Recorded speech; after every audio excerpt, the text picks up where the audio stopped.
अब जो next news है वो बेसिकली रिलेटेड है क्रिमिनलाइजेशन ऑफ मैरिटल रेप।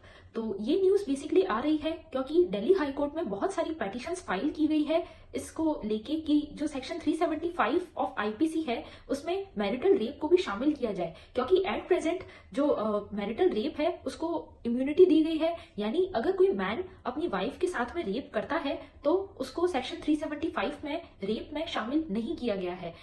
और ये तब तक है, मतलब अगर किसी मैन की वाइफ की एज 15 ईयर्स या उससे ज्यादा है और अगर वो उसके साथ रेप करता है तो उसको इम्यूनिटी दी गई है, जबकि अगर उससे कम है तो वो पॉक्सो एक्ट के अंतर्गत आ जाएगा। तो ये हम देख सकते हैं कि ये सेक्शन 375 से रिलेटेड बात है। और मतलब इसमें अगर हम देखें इसके क्या प्रोज और कॉन्स है, बेसिकली क्यों इसको फेवर, क्यों ये एक्ट आना चाहिए वो हम देखेंगे, और इसमें गवर्नमेंट का क्या स्टैंड है उसको भी हम समझते हैं। तो इसको आप वीडियो को लास्ट तक जरूर देखें।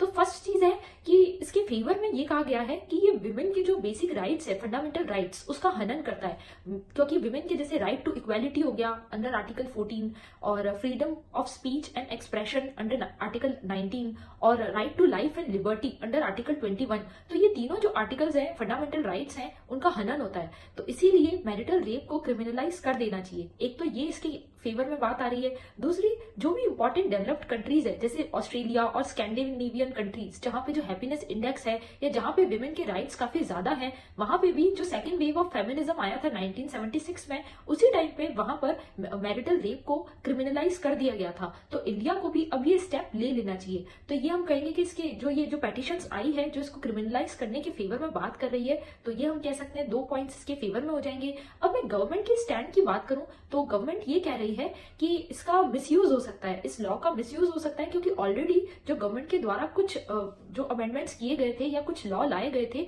उसमें भी ऐसा मिसयूज देखने को मिला है। स्पेशली फॉर एग्जांपल जो सेक्शन 498 है, जिसमें ये कहा गया है, सेक्शन 498 ऑफ आईपीसी, कि ये बेसिकली बात करता है harassment to women by her husband and in laws. तो अगर किसी विमेन पे का हैरेसमेंट किया जाता है उसके इन लॉज और उसके हस्बैंड के द्वारा, तो सेक्शन 498 ऑफ आईपीसी में भी केस फाइल किया जा सकता है। तो इसका भी कई बार मिसयूज देखने को मिलता है। साथ में एक और जो एक्ट है, protection of women against domestic violence act 2005, उसमें भी कई बार मिसयूज देखने को मिलता है। तो एक तो ये गवर्नमेंट कह रही है कि इसका मिसयूज हो सकता है। दूसरी बात यह है कि इंडिया में जो इंस्टीट्यूशन ऑफ मैरिज है वो डिस्टेबलाइज हो सकता है कहीं ना कहीं, अगर इस प्रकार का जो एक्ट है, इस प्रकार का जो मैरिटल रेप है, अगर उसको क्रिमिनलाइज किया जाता है तो।